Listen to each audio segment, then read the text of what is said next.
దానికి అనుగుణంగా ముందువాల్సిందిగా అందరికీ విజ్ఞప్తి చేస్తూ ఇవాళ కష్టపడి ఇవాళ చూస్తున్నాను హైదరాబాద్ లో ఈ నిరుద్యోగ సమస్య మీద నిరుద్యోగ మార్చి చేసినాను.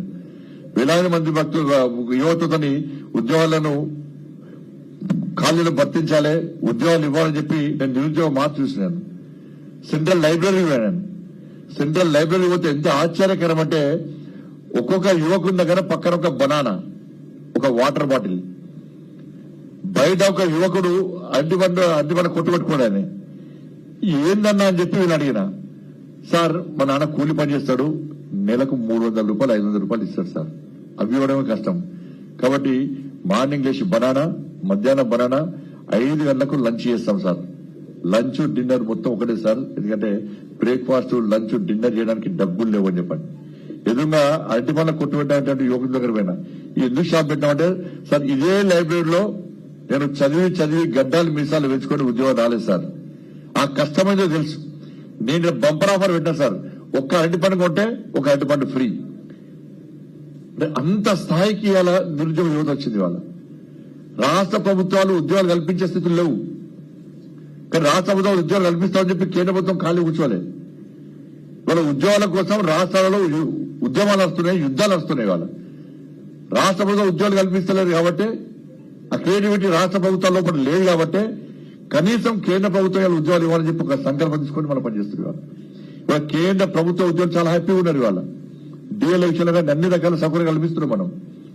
కానీ ఈ రోజు నుంచి మీరు గల్లా ఎగరేసుకొని ఎస్ నేను సెంట్రల్ గవర్నమెంట్ ఎంప్లాయీని అని గల్లా ఎగరేసుకొని సగర్వంగా తలెత్తి తిరిగేటువంటి పరిస్థితుల మంచి రోజులు మీకు వచ్చింది వాళ్ళు. కాబట్టి రాబోయే రోజుల్లో కూడా ఇట్లా గౌరవంగా బతకండి, ఇక్కడ అవమానాలకు గురికాకండి, అవినీతికి పాల్పడకండి, నిజాయితీగా నిబద్దతతోని ఒక కమిట్మెంట్ తోని నరేంద్ర మోడీ గారు మీకు ఉద్యోగాలు ఇచ్చిరో దాన్ని ప్రతిసారి మీరు మనసులో నెమరు వేసుకోండి. నేను కష్టపడి సాధించిన జాబ్ను ఇక్కడ పై రోజు జరగలే, నెక్స్ట్ కూడా ఇంకా క్రియేటివిటీ నా ద్వారా జరగాలి. ఈ దేశానికి ఏదో ఒకటి చేయాలి.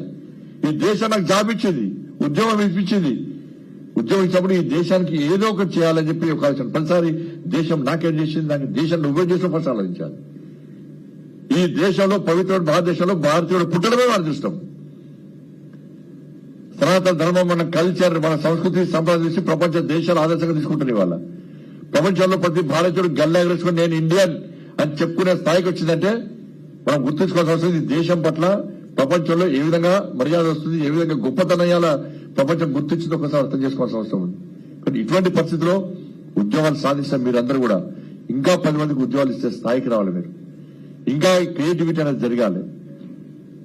ఏం చేస్తే మనం 10 మందికి సహాయపడగలుగుతాం, ఏం చేస్తే నిజానికి బతకగలుగుతాం, ఏం చేస్తే ఈ దేశానికి పనిచేసిన వాళ్ళకి గుర్తింపు మనకు వస్తుందని చెప్పి ఒక ఆలోచన మీలో వచ్చినప్పుడే ఇవాళ నరేంద్ర మోడీ గారు ఏ ఆలోచనతో రోజ్గార్ మేళ ద్వారా మీకు ఉద్యోగాలు కల్పించారో దానికి సార్థకత ఉంటున్న విషయాన్ని మనం గుర్తుంచుకోవాల్సిన అవసరం ఉంది. కాబట్టి మీరందరూ కూడా ఆ దిశగా పనిచేయండి. రేపొచ్చి మీ తల్లిదండ్రులను మంచిగా చూసుకోవాలి, దాంతోపాటు ఈ దేశం గురించి ఆలోచించాలి, 10 మందికి సేవ చేసే ప్రయత్నం చేయాలి, ఈ దేశానికి పేరు వచ్చే ప్రయత్నం చేయాలి, మీకు స్వతహాగా మంచి గుర్తింపు వచ్చే విధంగా పనిచేయాలి. ఇక్కడ అవమానాలకు గురయ్యేటువంటి ప్రయత్నం చేయకండి, తప్పు చేసే ప్రయత్నం చేయకండి.